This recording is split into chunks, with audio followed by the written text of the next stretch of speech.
Salut à tous et bonne année, première vidéo de 2025 et forcément l'actualité étant ce qu'elle est, point crypto. Nous sommes le 21 janvier, il est 18h heure mauricienne, 15h heure française. Dans 30 minutes nous avons l'ouverture du marché américain et ça promet d'être intéressant. Donc point crypto, aujourd'hui on va parler du Sell the News et puis je vais vous faire un tour d'analyse sur le marché. On va voir les indicateurs, on va regarder les cours, on va parler un peu de la macro. Je vais vous dire comme d'habitude ce que j'ai fait de mon côté. Et puis à la fin de la vidéo, je vous renverrai vers des vidéos précédentes que j'ai pu réaliser et qui me semblent tout à fait pertinentes vu la situation actuelle. Donc en introduction, pour donner du contexte, déjà pour ceux qui ne me connaissent pas, qui je suis, donc je suis dans la crypto moi depuis décembre 2017, je suis rentré au top de 2017-2018, mais je n'ai pas lâché, je me suis formé pendant plusieurs années, j'ai préparé patiemment le bull run de 2020-2021, ce qui m'a permis d'obtenir des gains life changer. Je me suis donc expatrié à l'île Maurice où je vis aujourd'hui avec ma famille. J'ai écrit un livre où je parle justement de mon parcours. Je n'avais pas ouvert la page juste avant. Le livre, il y a le chapitre 1 qui est offert et qui est accessible en description de la vidéo. Voilà, tu peux voir les notes 4,8 sur 5. J'ai mis beaucoup de cœur dans ce livre et je pense qu'il y a des leçons qui sont rares dans le YouTube game, en tout cas le game crypto francophone. Donc voilà, je t'invite à prendre connaissance du premier chapitre gratuitement et puis si ça t'intéresse, il y a le lien aussi si tu le souhaites l'acheter en description. Je suis investisseur pour ma part, je touche à toutes les classes d'actifs. Aujourd'hui, je consacre mon temps à faire fructifier mon patrimoine. J'ai créé de multiples activités, j'en ai 3 aujourd'hui autour de cette passion que j'ai de l'investissement. Je touche donc à toutes les classes d'actifs et je ne suis pas un expert crypto. Je me débrouille sur ce marché. J'ai une certaine passion aussi pour ce marché, il faut dire ce qui est. Et bon, d'une manière générale, mon approche, c'est comme je touche à toutes les classes d'actifs, je ne peux pas être un expert de partout. Donc, j'ai décidé de m'entourer d'experts dans chacune des classes d'actifs spécifiques. Et moi, mon credo, c'est 20% des compétences pour 80% des résultats. Et donc, ce que je fais, c'est que je me forme sur les différents sujets de manière à pouvoir comprendre ce que font les experts dont je me suis entouré, qui appliquent les propres stratégies dont je peux m'inspirer. Ça, c'est hyper important, quelqu'un qui mange de son propre pain. Et c'est notamment aussi ce que je fais au niveau de la crypto, même si je commence quand même à avoir une certaine expérience dans le sujet, vu que c'est un marché que je suis quasi quotidiennement depuis maintenant, donc décembre 2017.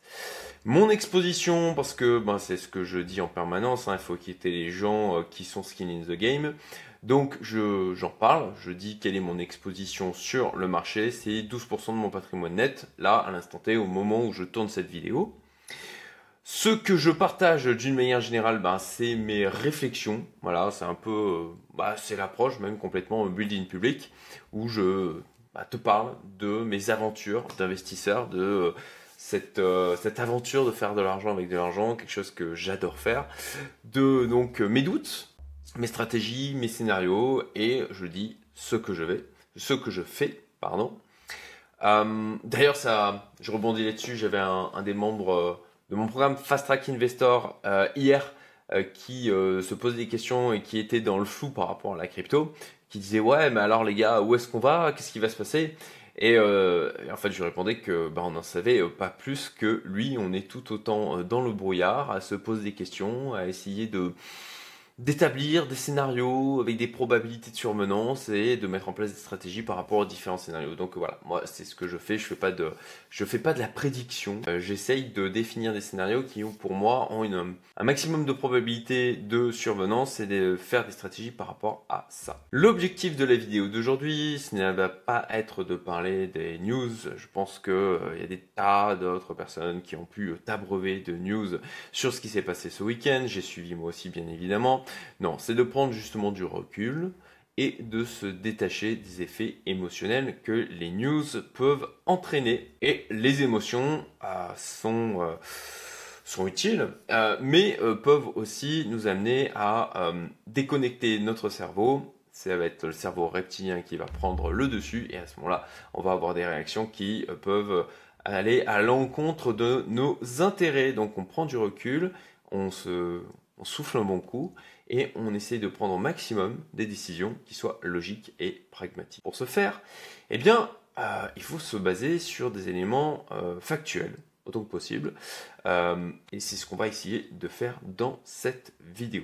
Donc, les indicateurs, on va regarder déjà les marchés traditionnels. Donc, alors je vais fermer ça, voilà. Marché tradi, on va aller voir donc déjà le VIX. Hop, alors j'ai fait une fausse manip il y a tout à l'heure dans mon TradingView, j'ai l'organisation de mon TradingView qui est partie en vrac, donc je risque de galérer un petit peu pour trouver le Nasdaq et les S&P. J'espère pas trop longtemps. Ouais, je vois les S&P, il est là, c'est bon. Alors le VIX, bon bah écoutez, tout va bien, ma foi, pas trop de peur d'après cet indicateur, donc l'indicateur de volatilité. Tout va bien, ok. Côté S&P 500, donc on reste haussier. Voilà, moi j'ai tracé cette droite de tendance il y a un moment maintenant, on est donc venu la toucher. Je vais passer en weekly, ça sera plus pertinent que daily, voilà. Donc voilà, là on va avoir au final la nouvelle semaine qui va s'ouvrir puisque les marchés étaient fermés hier. On a clôturé donc avec une belle bougie verte donc la semaine précédente. On est venu tester cette droite de tendance et on a clôturé bien au-dessus. Donc là, ma foi, on reste haussier, ça reste positif. Pour l'instant, on va voir voilà l'ouverture des marchés américains dans 23 minutes maintenant au moment où je tourne cette vidéo, ça va être amusant. Certainement pas mal de volatilité. Le Nasdaq, pareil, on est venu titiller cette droite de tendance et hop, on a une belle bougie verte, on a clôturé au-dessus. Alors moi de mon côté, j'ai un euro versus dollar qui est ouvert depuis maintenant 2 mois pour me hedger au niveau de mes investissements en libellé et en euros, puisque pour ma part, je fais le calcul de mon patrimoine net en dollars. Donc côté euro dollar, alors pourquoi je parle de l'euro dollar là? Tout simplement parce que habituellement quand le dollar se met à pousser, c'est quelque chose qui est mauvais signe pour les assets à risque. Là, côté euro-dollar, bon bah on reste, là je suis en weekly, hein, on reste dans ce canal baissier. Donc pour ma part, je reste baissier toujours pour l'euro versus dollar. J'ai mon associé et ami Steve dans InvestorX avec qui on échangeait sur le sujet hier, qui lui était de la même manière plutôt short euro et qui a décidé de diminuer sa position, ce qui n'est pas déconnant, hein, puisque là on est venu sur, donc on peut voir ici euro-dollar, on a donc une zone de support qui pour moi a été enfoncée. Donc pour moi on a juste un retest là de la zone de support avant de repartir dans le bas. Mais je peux très bien me tromper. Ce qui veut dire donc un dollar qui continuerait à la hausse là de la même manière. Voilà, je vais tracer, donc là je suis toujours en weekly, hein, ce rectangle, donc cette zone où on est passé au-dessus, donc le dollar reste haussier. De la même manière, c'est quelque chose qui peut se faire souffrir les assets à risque. Donc à voir de ce côté-là comment ça réagit. Voilà pour les marchés tradis, ma foi. Alors je vous ai parlé du S&P 500 et du Nasdaq tout simplement parce que s'ils se mettent à dévisser sévère, forcément, il y a une forte probabilité que du côté des marchés crypto, ça suive aussi et donc qu'on se prenne une belle correction. Ensuite, on va aller voir bien sûr le Bitcoin. Donc côté Bitcoin, on est à 104 000 au moment où je tourne cette vidéo. Voilà, moi je crois que c'était, je m'y perds là, je crois que c'était hier soir, ouais je crois que c'était hier soir, où j'ai racheté à 101 000, ça je vais revenir hein, sur ce que j'ai fait. Moi j'avais dessiné donc ce range, alors je vais passer en daily, là, descendre en, non en 3D, voilà, en 3D, voilà.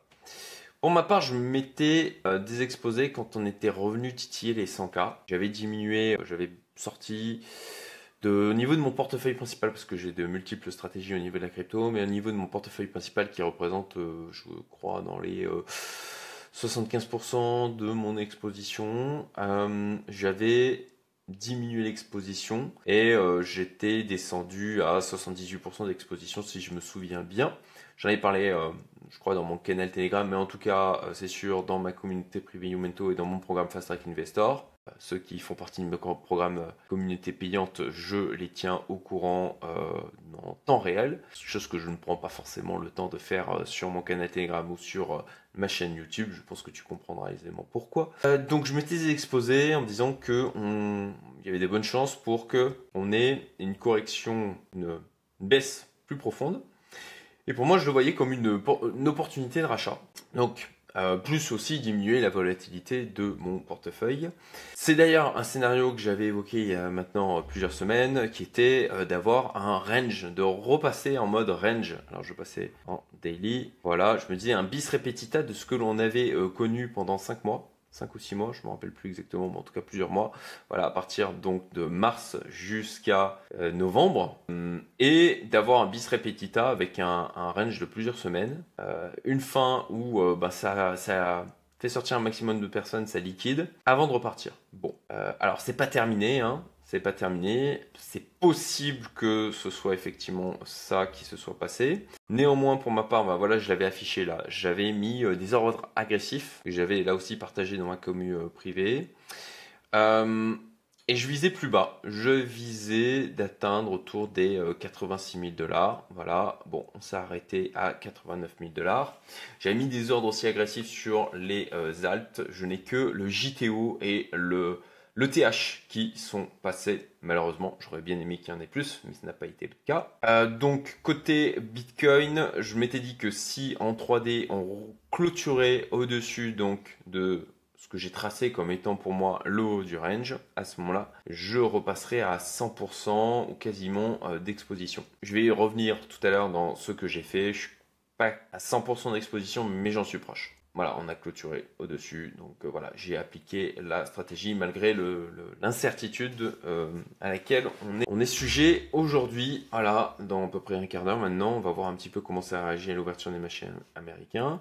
Côté dominance du Bitcoin, donc moi j'étais resté surexposé au Bitcoin pendant un moment. J'ai décidé donc de diminuer, de couper cette surexposition, puisque ça, j'en ai parlé plusieurs fois sur ma chaîne, mais au niveau de mon portefeuille principal, j'ai donc défini une pondération, une coin dans mon portefeuille est représentée. D'ailleurs, tu auras l'occasion un peu plus loin dans la vidéo de voir la répartition du portefeuille. Donc le Bitcoin de mémoire, voilà, il était surpondéré. Ma pondération qui me semblait idéale au niveau du portefeuille, c'était 31%. Après. Donc il était surpondéré depuis un moment, j'étais autour de 40% si je me souviens bien. Et donc voilà, quand on a cassé cette droite de tendance au niveau de la dominance du Bitcoin, bon bah ça j'en avais parlé aussi sur ma chaîne. J'avais diminué cette surpondération au niveau du Bitcoin et j'avais redispatché au niveau des alts. Bon voilà, pour l'instant on a donc on est revenu retester cette droite de tendance, repartir vers le bas. Bon, à voir. Est-ce qu'on va la réintégrer? Bon, en tout cas, pour l'instant, je n'ai rien changé à ce niveau-là.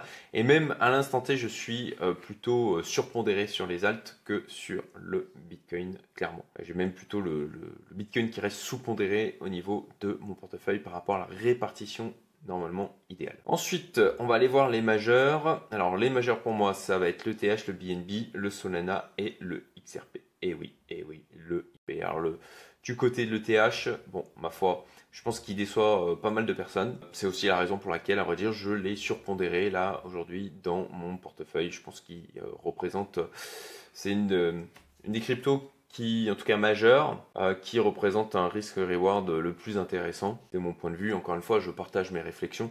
Tu es libre de ne pas être du même avis. Si c'est le cas, et si tu as bien sûr des arguments qui sont constructifs, je t'invite à les mettre en commentaire. Je repense là à un commentaire que j'ai eu, c'était sur LinkedIn. Attends, hop, je te montre. Voilà, où j'avais du coup publié un post où je parlais d'un article que j'ai fait sur la règle des 4% pour devenir rentier.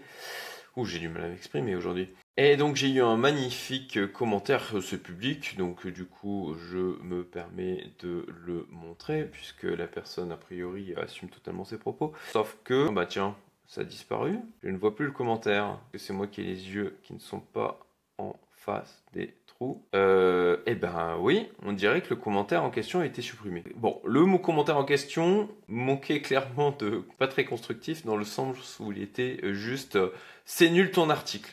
Voilà. Donc pitié, je lui ai même pas répondu, voilà, je peux répondre à quelqu'un qui vous dit juste c'est nul ton article. Bon, heureusement, j'ai eu d'autres commentaires qui étaient plutôt agréables à lire, quoi. Mais bon, en tout cas, si c'est pour faire ce genre de commentaires, merci, abstenez-vous, vous ferez du bien, vous ferez du bien. Et vous ferez du bien aussi aux personnes qui regardent dans les commentaires. Donc voilà, si vous n'êtes pas d'accord avec moi, je vous invite à réagir en commentaire et à le faire de manière constructive. Merci pour ça. Au niveau de l'ETH, donc ma foi, pour l'instant, si on dézoome, je vais passer en weekly au niveau de l'ETH. Voilà. J'ai tracé cette zone de résistance. Voilà, on est venu taper dessus le 9 décembre. Bon, là, on est en train de travailler en dessous. En tout cas, si le marché repart à la hausse, bon, qu'on ait une impulsion haussière ne me semblerait pas déconnant. J'ai vu passer, quand même, en termes de news, un truc intéressant. C'est le Liberty, je sais pas quoi, un des projets de Trump autour de la crypto. Il me semble qu'ils ont pris pas mal de TH. Je trouve ça intéressant. Voilà. Je vais pas parler de la macro maintenant, j'ai prévu d'en parler un peu plus loin dans la vidéo. Mais je reviendrai sur ce sujet. Et puis pas mal sont déçus là du fait que Trump n'ait pas parlé des cryptos lors de son discours d'investiture et que pour l'instant il n'y a pas eu de move particulièrement pro-crypto. Bon, après ce qu'on a eu ce week-end, j'estime qu'on a été servi. Mais bon, j'y reviendrai un peu plus loin dans la vidéo. Donc côté ETH, voilà, versus USD, bon ben le Bitcoin a fait du coup on est à combien par rapport à son précédent ATH? Doit être à plus 60%, plus 70%, un truc comme ça. Bon, ben pour l'instant, du côté de l'ETH, on n'a même pas fait de nouvelle ATH. Donc, bon, c'est pas extraordinaire pour le moment. On a le Solana qui nous a fait un nouvel ATH, on va le voir jusqu'après. Ensuite, ETH versus Bitcoin. Alors, ça ne cesse de descendre. Bon, j'avais tracé ça. Je sais pas trop ce que ça vaut, franchement, en termes de tracé. On a un canal baissier du côté de ETH versus Bitcoin. Ça a quand même bien poussé vers le bas. Bon, on est sur une zone pour moi de support. Alors encore une fois, hein, ça je le dis souvent dans mes vidéos, je ne suis pas un expert de l'analyse technique. D'une manière générale, 20% des compétences pour 80% des résultats. Donc il y a plein de gens qui font de bien meilleures analyses que moi. Mais j'essaye de rester assez simple dans mon appréhension des graphiques. Et bon voilà, avec un côté bon sens paysan on va dire. Bon voilà, pour moi on est quand même sur une zone de support. C'est en train de travailler, ça correspond au bas du canal. D'où aussi mon choix de surpondérer au niveau de l'ETH. Tout le monde s'en désintéresse, il déçoit tout le monde et il reste quand même des fondamentaux qui sont forts, une utilisation dans l'écosystème il reste quand même ultra important. Ça reste la deuxième capitalisation crypto, donc bon. Je ne la jette pas à la cave, même si aujourd'hui j'ai une pondération dans le portefeuille qui est équivalente entre le Solana, l'ETH, le BNB et le XRP. Donc justement, allons voir le BNB. Bah écoutez, moi je trouve que graphiquement c'est pas mal. Côté du BNB, alors là je suis en weekly, je vais rester en weekly. J'avais tracé donc cette zone de résistance, on est passé au-dessus, on a clôturé au-dessus allègrement, on a fait un nouvel ATH pour le BNB, on est revenu tester cette zone, donc ancienne résistance qui s'est transformée pour moi en support. Et donc on travaille au-dessus gentiment. Bon, moi je trouve qu'il y a une belle configuration le BNB, d'où aussi le fait de l'avoir pondéré d'une manière équivalente avec l'ETH. BNB versus Bitcoin, bon, pas de la même manière, hein. Moi je trouve que c'est plutôt pas mal. Même si, voilà, là on a clôturé en dessous de cette zone ici. Bon, après c'est une zone globale, donc c'est pas au chiffre à l'unité près, même si on est sur des chiffres après la virgule, mais je pense que tu comprendras ce que je veux dire. Donc bon, pour ma part, le BNB, je suis pas particulièrement inquiet pour celui-ci. Et si on a une dominance du Bitcoin qui repart vers le sud, je pense qu'il en profitera. Ensuite, le Solana. Eh bien, notre cher Solana a fait un nouvel ATH, voilà, poussé par l'afflux de liquidités qui sont allés vers le token Trump. Donc, graphiquement, bah, ma foi, je trouve qu'il est plutôt très bien le Solana, voilà, mieux que le TH, ça c'est certain, donc bon, rien de particulier de ce côté-là pour ma part. Je n'ai malheureusement pas eu l'occasion de voir mon ordre que j'avais positionné autour des 162 $ passer, voilà, ça s'est arrêté avant à 169 donc 13 janvier. Dommage, mais bon, c'est le jeu. Voilà. Versus Bitcoin, eh bien, on est dans un range au niveau du Solana depuis maintenant, donc décembre 2023. Voilà, on vient taper en dessus, on vient taper sur le bas, bim, bim, bim, bim, voilà. Donc là, au niveau du Solana, on a tapé le haut du range. On n'a pas réussi à clôturer au-dessus. Donc bon, ma foi, le range continue pour le moment. Et enfin, allons voir le Total 3. Donc Total 3 moins les stablecoins USDT, USDC, DAI, et ainsi que bien sûr, c'est principe. On n'a pas le Bitcoin et le TH dans le calcul de celui-ci.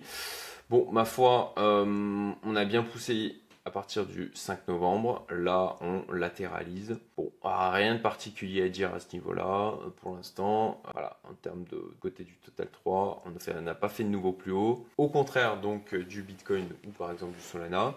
Et on a pour moi une zone de résistance qui se situe ici. Donc voilà, pour l'instant, à court terme, peut-être des plus bas de plus en plus haut qui sont en train de se dessiner. Franchement, c'est un dessin, je ne sais pas trop quoi en penser. Une latéralisation qui se poursuive pourrait très bien arriver, ça pourrait très bien être possible. Bon, je parlerai tout à l'heure à nouveau de la macro et justement du flux de liquidité que ça peut amener. Ensuite, en termes d'autres indicateurs, alors moi, il y a un indicateur où j'ai mis un point d'exclamation en mode attention. J'ai un ensemble d'indicateurs que je surveille et qui me permettent qui sont dans ma stratégie de sortie, on va dire. C'est une de mes stratégies de sortie. Si j'ai des indicateurs, trois de mes indicateurs qui passent en zone de surchauffe, à ce moment-là, je sortirai absolument tout, ou en tout cas 98%. Donc, long term holder supply, on va aller voir ça. Moi, de ce côté-là, là, ça commence un petit peu à me titiller dans le sens où, quand on a, comme tu le vois, la baisse du nombre de portefeuilles, en fin de compte, qui sont de nombre de bitcoins qui sont détenus depuis un moment, ça a tendance à pas être très positif pour la suite. Voilà, comme on le voit ici, le pic du plus bas des longs termes coïncidé avec le top de 2017-2018, décembre, janvier 2017 et décembre 2017, janvier 2018. Ici, eh bien, mai 2021, et celui-là, je m'en rappelle puisque moi j'étais sorti donc le 1er mai du marché. Et là, remarque que ça a tendance quand même à dire, enfin en tout cas, sa tendance. Là, c'était plus petit. Là, c'était plus profond. Là, plus petit. Bon, là, on commence quand même à se rapprocher d'un creux qui me semble commence à devenir significatif. Donc, je me suis mis un petit point d'exclamation sur cet indicateur. De la même manière ici, voilà. Là, c'est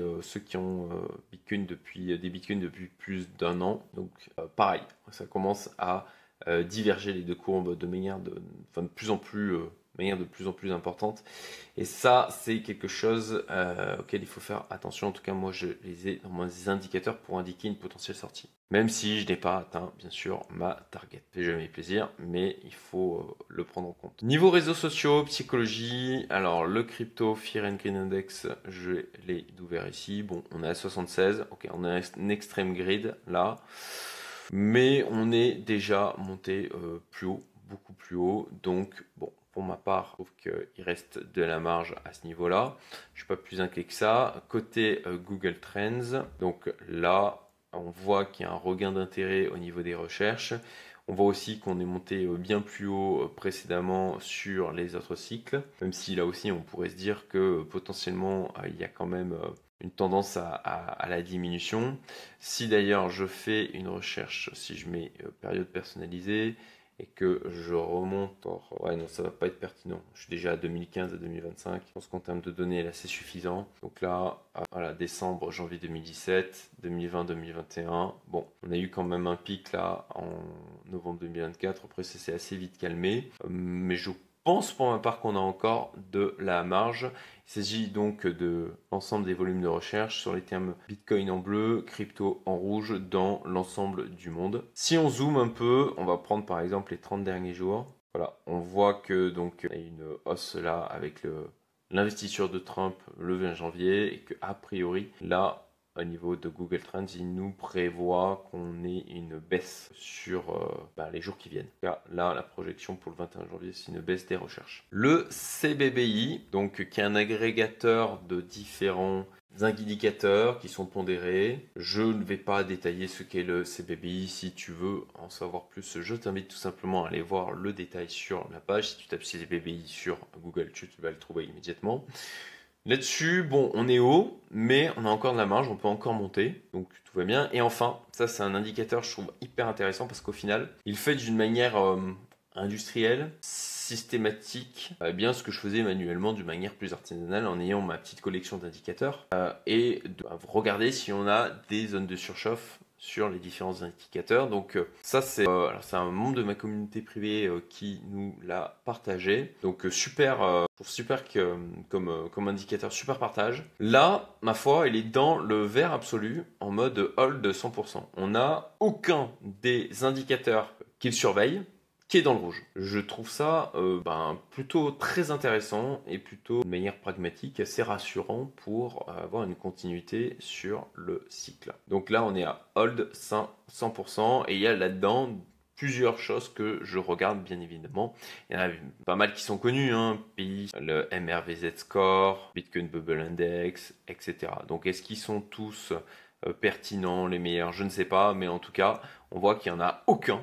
Vraiment un nada qui est aujourd'hui en surchauffe. Voilà pour le tour d'horizon des indicateurs des analyses. Donc, est-ce que sur la partie Sell the News, est-ce qu'on va se prendre un Sell the News là avec la ouverture à 18h32 en mauricienne. Donc, normalement, ça a commencé à ouvrir.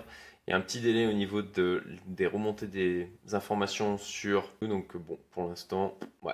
Ça bouge pas, on est à 104 566, ce qui est plutôt très bien, franchement. On va voir un petit peu ce que, encore une fois, ça va donner dans les minutes qui viennent. Vous allez découvrir avec moi ça en live différé. En termes de macro, bon, ma foi, globalement, là aujourd'hui, tout est aligné pour les cryptos. Comme ça n'a jamais été le cas. On a des gens qui sont pro-crypto qui ont été nommés au gouvernement américain dans tous les sens. Il y en a certains qui chouinaient sur X parce que il n'a pas parlé de crypto trop et qui ont été déçus. Mais bon, le gars quand même a lancé ce week-end. Je pense que si tu t'intéresses aux crypto, c'est impossible d'être passé à côté de ça. Sont même sur l'écosystème crypto. Une dinguerie totale, quoi. Le président américain a lancé son même. Alors, il y en a plein qui ont dit « Ah, mais c'est n'importe quoi, etc. » Bon, moi, je suis toujours pragmatique. Je trouve ça marrant. Et surtout, je me dis « Mais c'est une formidable pub pour les cryptos. » Donc, oui, il a peut-être pas parlé lors de son investiture des cryptos, reparlé de la création de la réserve de Bitcoin, etc. Réserve stratégique. Naise, le gars a lancé son même officiel ce week-end. Je pense qu'en termes de move, encore plus puissant que de parler d'une réserve stratégique de Bitcoin pendant son discours d'investiture, alors que, je veux dire, il en a parlé des tas de fois. Il a même parlé de le faire sur des cryptos américaines telles que effectivement le Solana et le XRP, ce qui ont certainement aidé à les faire pousser. Donc, voilà, au niveau macro, même si on se prend en effet Sell the News, pour ma part, j'ai pas prévu, je verrai, je suis comme vous, je navigue à vue, j'essaie de regarder ce qui se passe, de prendre des décisions qui soient aussi logiques que possibles, mais pour l'instant, pour ma part, j'ai décidé de tenir mes positions et de patienter, de faire le dos rond, même si on se prend une correction importante, qu'on va en dessous des 89 000 $, ce qui serait quelque chose qui serait tout à fait possible.